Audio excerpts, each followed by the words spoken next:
Hi, it's Jamie. Thank you so much for downloading our show this week. This week, Paula and I talk about animals and vets and trauma at the vet. And we also talk a little bit about getting old and our raisin eyes and our thin skin and how vain we are. All of that this week. A little bit of talk about men pulling out their dicks and masturbating in front of people. We really don't get that, so we talk about that briefly. And of course, a very weird Ugly and Awkward Moments of the week. It's another uncensored look at the world around you, from sisters who will say just about anything to anyone at any time. It's the Uggs. Jamie? I'm really preparing myself for fame. Paula? Everybody has a mole with a hair. Uncensored as always, it's time for the Uglee Truth.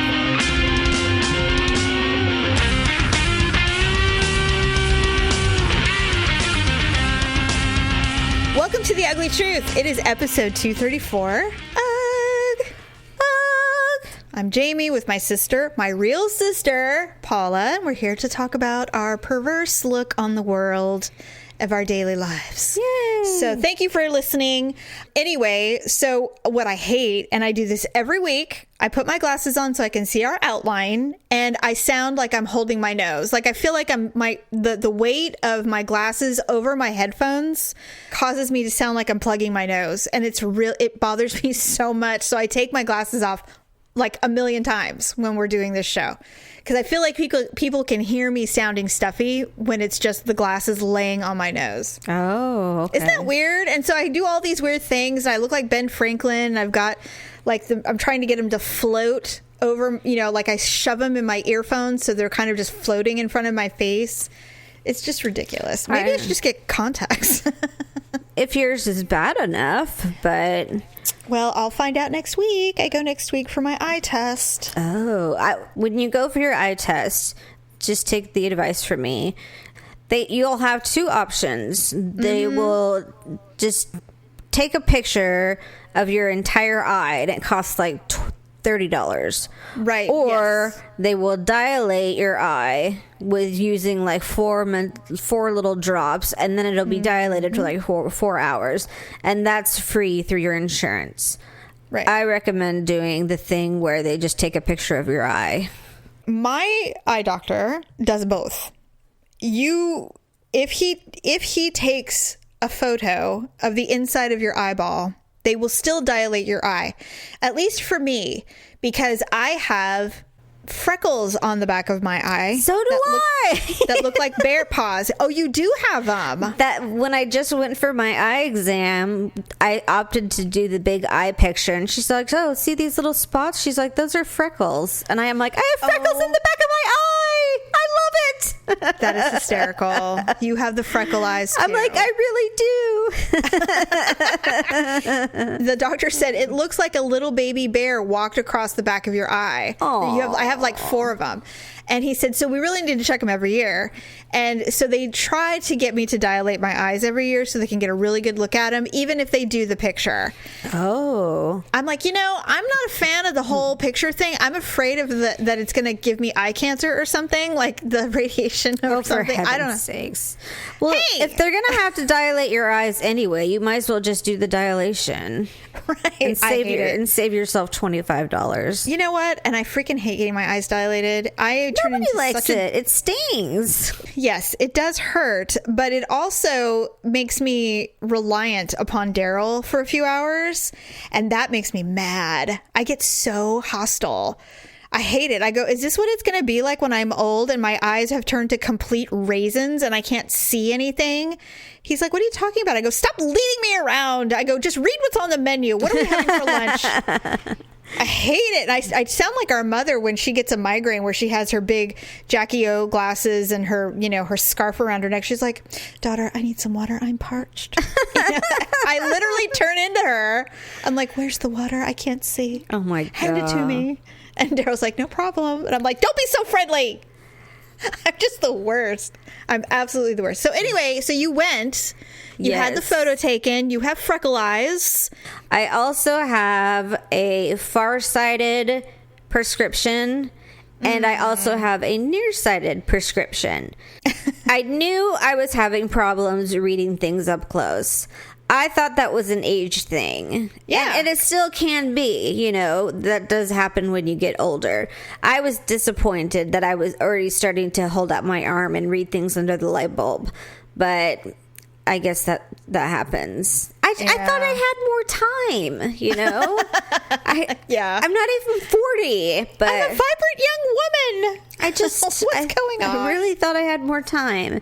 And so they did the thing on my glasses where they called them progressive lenses or progressives. something like that.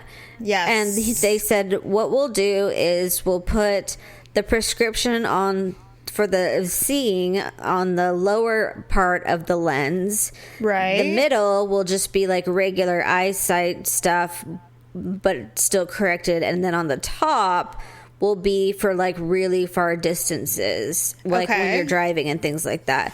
So I have trifocals. That's awful. It is. And so he says what you'll have to do is you'll just get used to it, but you'll have every time you want to see something, you have to like, you know, adjust your head. You'll tilt your head to see something. And I'm like, I'll look like a maniac, you know, just keep moving my head up and back and forth. And yes. Well, my doctor last year said, you know what, you might want to consider bifocals. I'm like, now why would I do that? And he's like, well, because you're going to get tired of putting your glasses on and off to read. I'm like, trust me, I won't get tired. My vanity knows no bounds. I will not need bifocal. I refuse. He's like, you'll do it. And I'm like, well, you know what? I'd rather die than wear bifocals. What is that? Is that where you draw the line? Is that bifocals? I draw the line. Well, I mean, the thing is now is first of all, most glasses, you can't even tell if they're bi or trifocal. You really can't. I mean, unless you have a significant prescription and you have super thick lenses. Most lenses are not thick anymore. They're pretty refined with the, you know, products now. So yeah, it's not that they're big. not like Coke bottle, you know, glasses or something like that. Yeah, you can't see the significant transition on a piece of lens really, unless you've got really bad eyesight. But overall, I mean, honestly, Paula, the only thing that I was struggling with was when someone said that if you get transitional lenses, that they will get dark when you go outside. Okay, that's an option. I think, Paula, don't do it. I didn't, but I'm disappointed because, you know, I do want to wear sunglasses when it's, you know, bright outside. I'm fortunate that I can see things because, you know, the glasses that I got and the prescription that I got, it makes everything crystal clear. Well, that's good. Like, I didn't realize how much I wasn't seeing. Okay, speaking of, we're going to transition because this happened to me 2 days ago and I have to tell you about it. What? I couldn't believe it. Now, it happens to it does happen, but it seems like it always happens when I'm in the room or when it occurs. First of all, my stupid cat, who's 12, Angelica Pickles, she's the oldest of our cats, and she always gets the weird thing. Like, you know when you have a bunch of kids? Like, I have a litter of children. Right. And my baby, is always the one that gets the weird illnesses or something. Like, she's the one that passes out every time she gets the flu, and we have to go to the hospital. Jeez. Angelica Pickles is the one animal that gets all the weird crap. Well, she's old. Yes, but even so, she's the one that, you know, got pregnant when she was a year old because we didn't fix her in time because she was a stray. She got pregnant and she gave birth to 2 dead kittens. I mean, and we had to deal with it. You know, I mean, it's always something weird, you know, it seems like. So anyway, she started peeing and pooping in the bathroom upstairs. Of course, Mackenzie, who is a drama queen, she's like, Mom, there's blood everywhere. And I'm like, what? So I go in there and she's peeing. She's got blood in her urine is essentially what it was. So I said, all right. So I said, well, it was like 10 o'clock at night. And I said, we'll make an appointment and we'll take her in the morning. It'll be fine. We got her an appointment. I bring her in because shockingly, no one else is available to do it. Of course. So I'm taking her. So I'm sitting there in the waiting room and it's quiet. get right in, and the doctor's like, oh, she definitely has a UTI, and here's the antibiotics. I'm like, all right, great. Now the problem is that it was late in the afternoon, like 5 o'clock, and that's when a lot of people are picking up their animals for the day. You know, like they were there all day, and now they're picking them up and taking them home. Right. There's always fixed. Some giant golden retriever or mastiff or something like that in the lobby. Here's what's really funny is that they have a waiting section, and it's cordoned off for cats on one side, dogs on the other, right? So Okay. I'm on the cat side, and there's a woman on the dog side, and she's got a little pug. Aww. And he might be 6 months old. He was so cute, and he had a little vest on. And what was funny about it is she's sitting there, and he's making noise, and she's like, Jose, we talked about this. No, let's not whine. Now, do you want to do this, or do you want to leave? What are we going to do? And I'm like, you're talking to a pug. It doesn't know what you're doing. Like, it has no concept other than it doesn't have a brain. Its face has been shoved into its, brain canal. Right? It's going. And I'm like, that's all it can do is it's struggling to breathe at this point, which is probably why it's at the vet. And he's probably like, get this quilted vest off of my body. That's all he's probably I will let my eyes pop out at full 100%. I will look like one of those squeeze toys in a minute. God. So we're all sitting there, and I'm listening to her trying to reason with this animal, and I'm just sitting there, and Angelica's looking at me like, why am I here? She's so pissed. Anyway, all of a sudden, I'm getting ready to get called up to buy everything and pay for the visit. And out of nowhere, this family comes blowing into the vet with this huge dog. Of course, every time. And it's dead. What? The dad has it wrapped up in a quilt, and you could see its little tongue like laying out of its mouth. And they have the wife and the little girl who might be 8, and they are hysterical. Like, they are hysterical. Like this was a human. It was, which it is to. I mean, it would be to me too. It was very traumatic. They're like, she was fine, and then all of a sudden she fell, and now we're here, and now we're and the husband's holding it like wrapped up in a burrito, and he looks at the nurse, and he's like, the dog's dead. Like, it's dead. And they're like, okay, so they usher them back as quickly as they can because there's like 30 people in the waiting room with their animals. Right. It was so true. It was, and everybody, I instantly started bawling, like instantly started crying. Well, God, that 8-year-old, I can't even imagine. She was hysterical. And I thought, wow, if they're hysterical after driving from their home and walking through the parking lot to get in, and they're still like, I can't even imagine how traumatic it must have been when this went down at their home, right? Yeah. So I'm standing there and I'm bawling. And I look around, and Pug Mom's crying.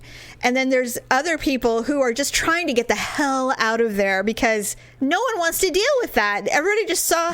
I didn't sign up for this. I didn't think I'd be seeing a dead creature today. I mean, my God. And you know how it's stressful when you take your dog to the vet or your cat, because like I even started getting a little emotional in the car going, Angelica, I swear to Christ, if you have cancer, I'm not prepared. Yeah. It's like you're so worried.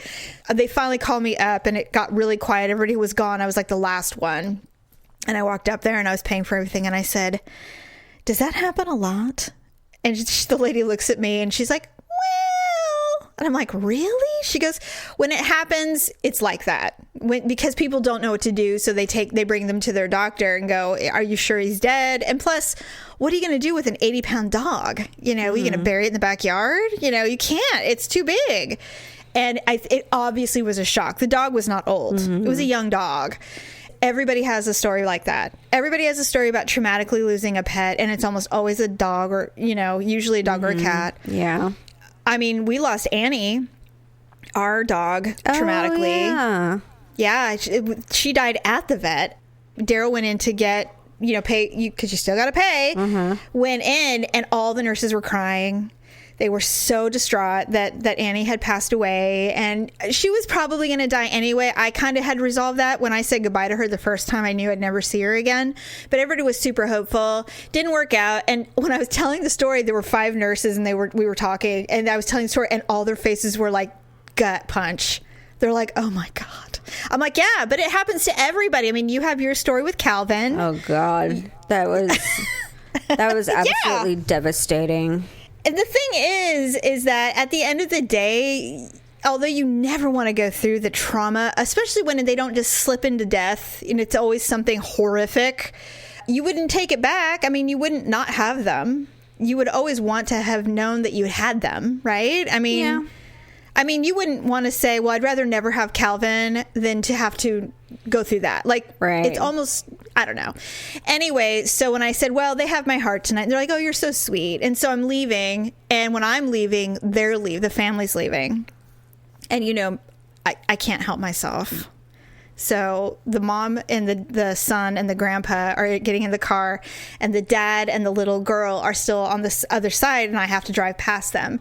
So I rolled down my window and I told the dad, I said, I am just so sorry for you. I'm sorry. Jamie. You're just like Mom. You always have to make it about you somehow. I didn't. I wanted to let them know that I saw and that I was sorry. And the dad had been bawling. And the dad looks at you and said, I don't give a flying fuck who you are. This is not your moment.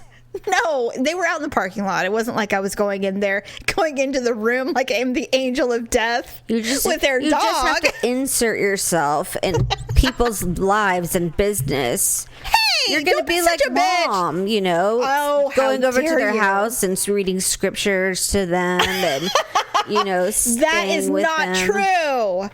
Telling someone that you're sorry that their dog died isn't inserting myself in their life.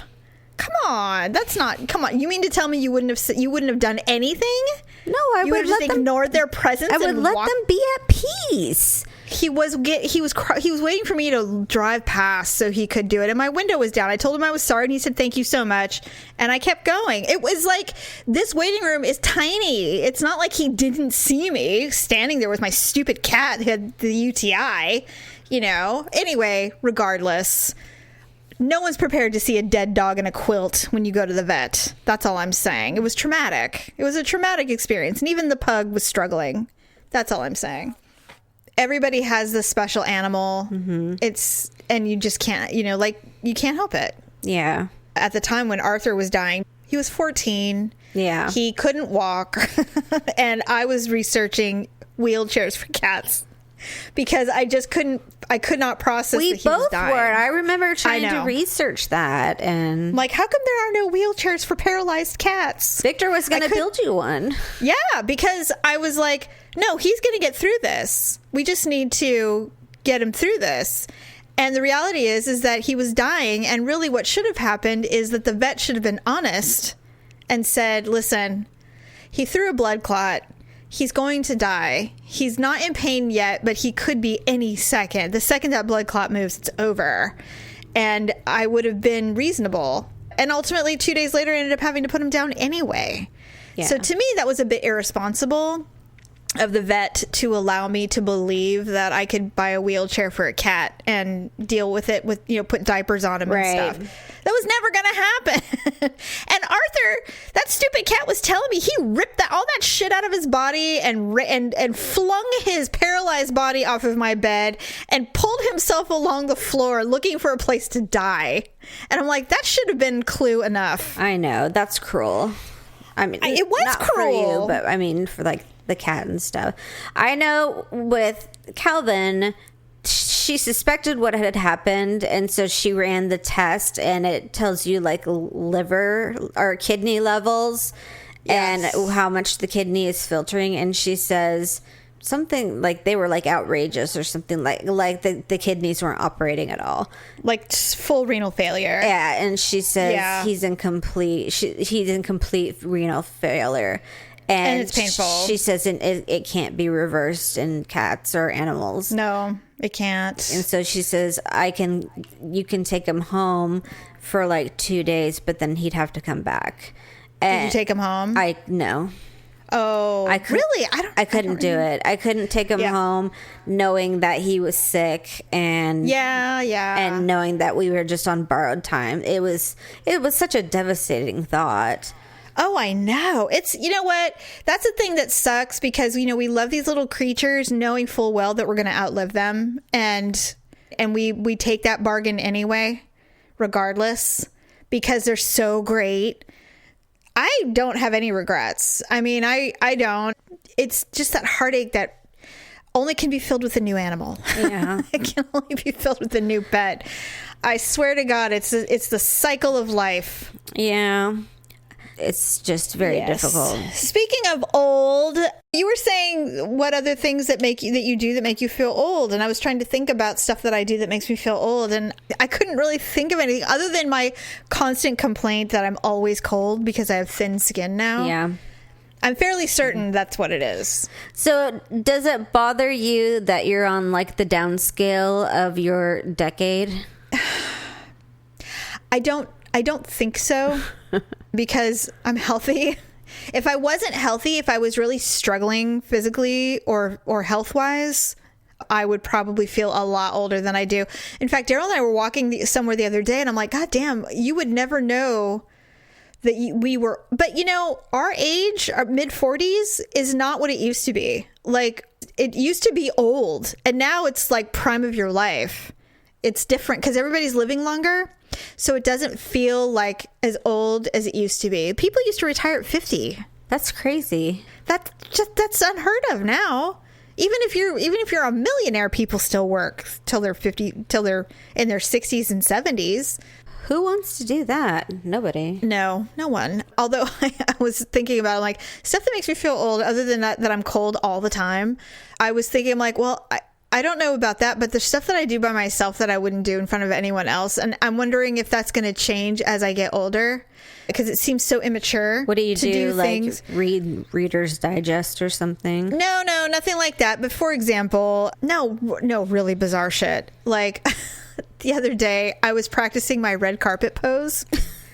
Are you planning on going the red carpet anytime soon? Well, you never know. And I want to make sure that I have my signature pose down. And so I have it. And so I was practicing it. And I'm also going to like tilt my head a little bit to the left so that it's kind of coy. So I practice it sometimes when I'm alone, but only when I'm alone. I'll even, well, I stopped practicing my red carpet walk with the stop with the pose for the photographers with high heels because I fell once. You fell?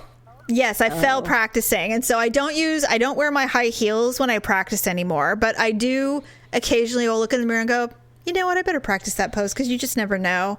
I may have a red carpet moment, and so I should be prepared. Well, that is true. I mean, Daryl does get invited to some pretty cool gigs. Yeah. God forbid we actually make it somewhere in the world and we have to do a red carpet event. So hey, and then when we're on it and you'll look at me and I'll be like, see what I'm doing? Practice. And I'll just kind of stand there like a buddy and be like, hey, what's up?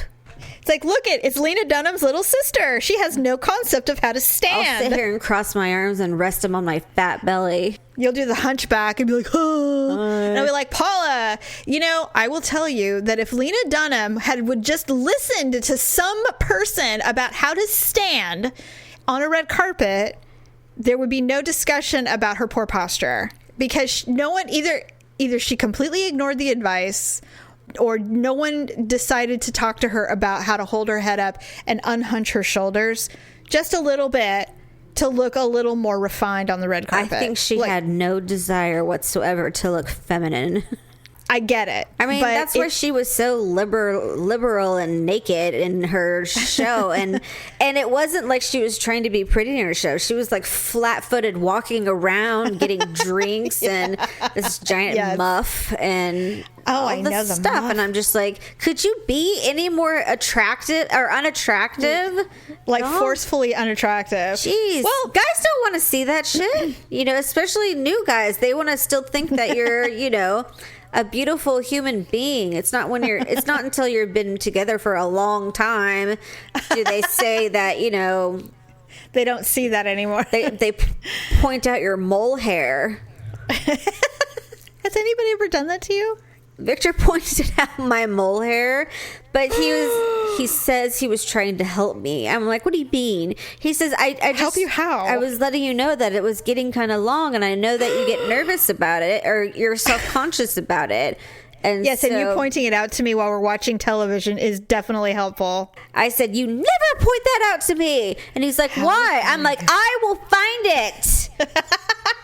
Okay, so since we're talking, I too have a cute little chin mole. For as long as I can remember, it does have hair will grow out of it, right? Yeah, mine's like a little eyelash. But I'm very self-conscious about it. Like, I'm meticulous about my body hair and all of that stuff. I don't give a flying fuck about Lena Dunham. I personally like to be feminine and girly, and it is not a patriarchal society that has imposed its restrictions on me. I like looking good. End of discussion. I wear makeup for me. I stopped eating bread for me, okay, not for some dude. So when I look in the mirror and I see the hair, and it's like, if I swear to God, Paula, if I ignore it for like a week and then I go, oh, I wonder, and I look and it looks like there's a fucking muff coming out of my chin. Oh my God. I freak out. I mean, and then I immediately go, you know, Daryl saw this, right? I'm looking at myself in the mirror going, you know, Daryl saw this. What are you thinking? Like, he must think you're some kind of like Yeti. Like, get that out. How many hairs are down there? Oh, on my chin? Yeah. It's really only like 2 if I ignore it. But when you look in the sunlight, it looks worse. It looks awful. So I get those. I pluck those things out and I hope it hurts. So I'll remember. Oh my God. Come on, I'm not the only one that is that vain. I mean, there are other people. Every ladies, look in the mirror. You've got one. Everyone does. Everybody has a mole with a hair. It's just, or the one. Even if you don't have a mole, everybody's got the one chin hair that grows a little too long, and that you notice it. And if you turn your head and you see it in the sunlight, you'll see it, and you will be mortified. It's true. You will be mortified, and you will have to pluck it. It's true. Swear to God, you'll find it anyway. Yes. So I guess the mole hair makes me feel old, because I figure the older I get, the longer it's going to get faster. Like, it'll go faster. I just hope, more don't pop up, Well, that's a bit of a concern. And, God forbid any nose or ear hair pops up. Or I hope, like, I found some freckles on my arm today. And I'm like, where did you guys come from? They flew out of your eye and landed on your arm. I don't want to have spots. What's next? Liver spots? I mean, seriously, I do not want my hands to get those things. or why is it when the veins get really big and blue on old people and you're like, it's their skin gets thin. That's going to be me. I'm going to be the thin-skinned sister. Put lotion on so you're not the thin-skinned person. Well, what can you do? It just thins out. I mean, I lotion all the time, but I'm just saying, like, how is that gonna, like, how do you resolve that? I can't get skin grafts. I don't know. Get some. You know what? I'm wearing gloves, man. I'm gonna bring back the glove. Tile putty and just. I'm gonna get. You know what? Oh, maybe by the time I need it, cosmetic surgeons will come up with some kind of injection for hands. Oh yeah. And they'll just have, it'll thicken it right up, and no one will be the wiser. That would be nice. Yeah, that would be nice. I wouldn't mind that. Yeah, you never know. You never know. Anyway, you don't do anything in private? Like, you don't do anything like practice your red carpet pose in private? Like, I'm weird. I'm the weird one? I have conversations with myself, but I mean, I do that all the time. I think everybody does that. Let's see. What else do I do? Have you ever accepted an award or done a reading in front of an audience in private? Well, like, I've done that. I've taken a book and started reading like I wrote it in front of others. What? Yeah, if I'm reading it, well, okay, so I read books. Yes. And so sometimes if it's a really good passage or something, I'll pretend that I wrote it and I'm reading it like at a Barnes & Noble. And so I'll be reading it out loud like it's mine, and I'm reading it in front of an appreciative audience. I'm really preparing myself for fame, I think is what my thing is. I'm really preparing myself for public. I think you should really be preparing yourself for incarceration on a 5150 hold. Maybe I need to drink more. I don't know. Something. But anyway, I wanted to ask you briefly about, okay, so, now the big thing to do, and we've talked about it briefly last week with the Kevin Spacey situation, which got way worse after we talked about it. Like, oh my gosh, he's far worse than we even knew. Is that Louis C.K. he had 5 accusers come out, and they all said that he showed them his dick and then masturbated. This is not the first celebrity to be accused of doing this. Right.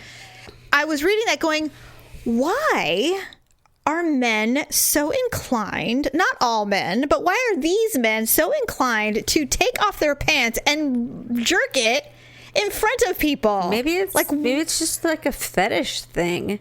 I don't know, but it's like the fact that it's happening, that we're hearing about it so frequently now, like this is a thing that they do, like Harvey Weinstein masturbated in front of people, and then this other dude, Brett Ratner, did it, and he jacked off in front of Olivia Munn. I'm like, what is that? Like, why is that happening? And I even Googled it because I thought this has to be a common thing for people, for men who have this thing. And I'm not saying all men do it. That's not my point. Just the ones that have been. The ones that do. Like, why are they doing it? Like, what in their world led them to believe that this was an appropriate action? It doesn't make sense. Like, what makes them think they're... First of all, if a man ever tried to pull that shit on me, oh my God. Well, there would be violence. I think you think too much about it being okay. I think they know that it's not okay. But it's just, what can I get away with? And it's so crazy because I don't even think it's about that they were more powerful than these people. I don't think they're thinking of it like that. I really don't. I think they're thinking of it. Well, weren't most of them like directors and producers and things like that? Yeah, but like, I think what made me start wondering about this need to jerk in front of people, that's why I Googled it. I'm like, why do men masturbate in front of people without asking permission? Like, what is that? What is that weirdness? And it just basically said that it is somewhat of a fetish. It's not a power play. It is purely self-involved sexual fulfillment. Like, it's primal almost. And the thing is you expect people to be better than that.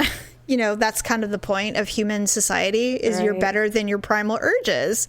That's all it basically said, but it just seems like it's such a common thread. And I'm thinking, why? I can't think of, I mean, I don't even like masturbating in front of a lover unless I'm feeling really randy. You know what I mean? Right. So I don't get it. All right, well, let's quick do our ugly and awkward moment of the week.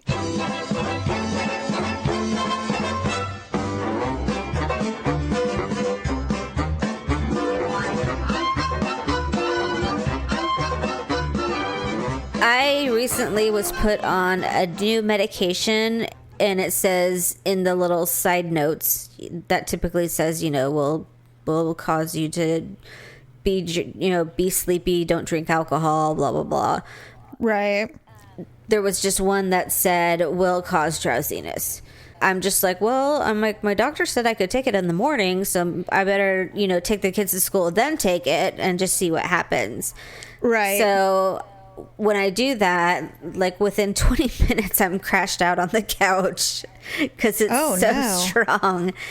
I was like that initially. Now I can handle it. I'm just a little tired. But the other day, I was sitting on the couch with my cup of coffee, and I just rested my head on the back, and Ryan was sitting in the living room with me, and all of a sudden I heard him go, "Mom, your coffee!" I'm like, I opened my eyes, and I had dumped my whole coffee over like my pants, like my pant legs onto the floor.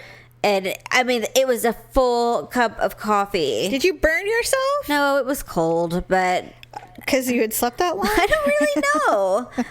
But okay, so is this the second time you've done this? Did I tell that one last week? Yes. Oh shit. You did. No, it's okay. It's just I mean, it would be more awkward if you told me this is the second time you've done it. Cuz this is the same one. This is your awkward moment. No, this makes me sad.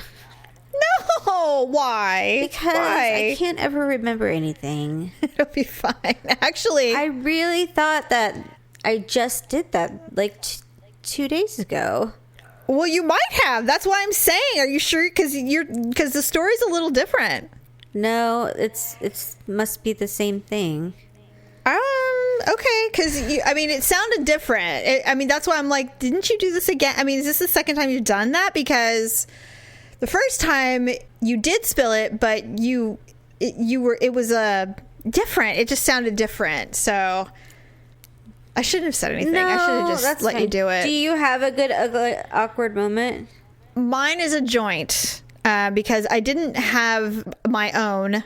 It was a little unusual in that. Do you remember when I told you when Bodega got out and went to the neighbors over the way lady and was terrified of dogs and right, and then they filed a complaint with the county after basically saying, okay, well, it was nice to meet you, maybe we'll see each other again sometime, and then 2 days later we got a complaint from them from the county, and it really pissed me off because I'm like, God, I hate that when people do that to me, where they basically lie to my face. And then they go, and although it was her right to do it, it still pissed me off because I was being like, our dog never gets out anymore and all this other stuff, right? Right. And I remember going on and on about that with you, telling you the story. So Bodega just has decided that he wants out. I don't know what the deal is. He goes through these phases where he just wants to escape. Huskies are notoriously known for it. They just get the wild hair up their ass, and if they get an opportunity, they run. And he usually doesn't. But lately he has been, and I don't know if it's the weather. Maybe there's a creature running around here that he wants to get a hold of. I'm not sure. Yeah. So Daryl was standing at the front door, and he was doing something right there on the patio, and Bodega was in the house, and he bolted. Oh, no. And Daryl didn't even see. He goes, it was kind of like when the Bumpus dogs come into A Christmas Story, where the dad's got the newspaper up and he doesn't see anything. And he's like, what was that?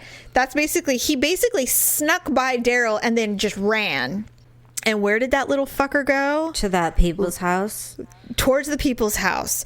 And so Daryl, he's running with a leash, and he's like, Bodega, and he's running after him. And the guy is out there in the yard. Did he go to the house? No, he didn't, because we got him in time. Good. But he made a hard left instead of going right, but he's still trying to get back to that yard. And Daryl's like, Bodega! And the guy stops and looks up to see who's Bodega's owner. And it was Daryl and I. I was like, God damn it. Dogs and children will make you the asshole every single time. They will let you get away with nothing. If you swear to anyone that your dog does not get out, sure enough, those dogs will get out and go straight to the people that you swore they never get out with. Over and over. I couldn't believe it. And then he did it again today. And not only will they get there, but they'll be tired from running. So they'll sit there and take a big fat dump on their lawn. Yeah, exactly. I am just beside myself. I'm like, you know what? Thank you, world, for keeping me humble. This is why I practice in the privacy of my own home, because I will never be given the opportunity to do a reading or walk on a red carpet, because dogs and children will ensure that will never happen. Yeah, ever. Your dress will be eaten, and with a spray of urine or peed on or something. And so anyway, Daryl's like, he goes, God damn it, that fucking dog. And of course they're out there in their backyard. And it's like, I know. And then, they're smugly thinking, well, I guess it was a good thing that we filed a complaint against them. Oh, so annoying. So annoying. Well, so anyway. I wonder, so you haven't gotten any response in the mail yet? Well, we just had to show proof that he was licensed. Oh, okay. And we did. And that's it. We didn't have to pay a fine or anything. It was more of like, it was like a fix-it ticket. It's one of those things like, well, there's no record that this dog is registered. And so we had to show proof and re-up the registration with the correct address and stuff. Okay. Stupid dogs making us look dumb. Hate it. Did you want to go ahead and close? No, you close. Okay. I am seriously having mouth dry right now. Hold on. Okay, I'll do it. I got my spray. Hold on. Can you hear it? Yes. Yes. Oh, does it taste like anything? Like a light mint. Minty fresh. Jeez. And lubricated for your pleasure. Worse. God. Well, we thank everybody for joining us today, and we look forward to seeing you next time. Please be sure to visit our Amazon link and think about all the things you want to get for your friends and family.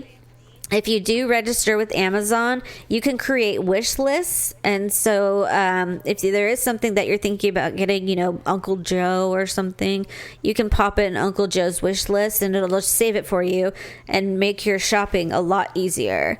So I know I have one for everyone in my family. Oh, that's a good idea. And you just plop it in there and it'll be easier so that we can go through. Or you have them create it and then you have them put stuff in there that they like. That's usually what I do like that. for Olivia. And that's why we end up with 3.5 pages. But yes. And then also, of course, Avon. Can't plug it enough. Please take a look and see if there's anything that you like. If you do, go ahead and purchase it and then it will ship directly to you for a low cost. And I think that's everything. So thanks everybody for coming by, and we'll talk to you next week. Bye. Bye. That's a wrap. But make sure to watch your podcast feed for all the screw-ups and edits from this episode and what we call Ugly Cuts. And then we'll have a brand new full episode for you next week. Thanks for listening and sharing the show. See you next time on The Uglee Truth.